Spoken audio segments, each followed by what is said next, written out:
देखिए मित्रों, गुजरात में हम नए शहर बना रहे हैं। हम अहमदाबाद से 80 किलोमीटर दूर समुद्र तट की तरफ एक नया पूरा शहर बना रहे हैं।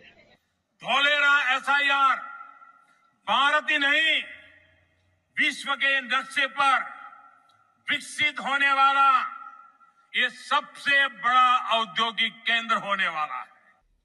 अब अहमदाबाद के पास धोलेरा में नया एयरपोर्ट भी बनने वाला है।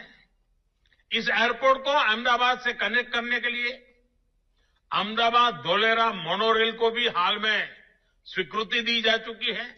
140 करोड़ देशवासियों का एक ही संकल्प होना चाहिए, चीप हो या शिप, हमें भारत में ही बनाने होंगे।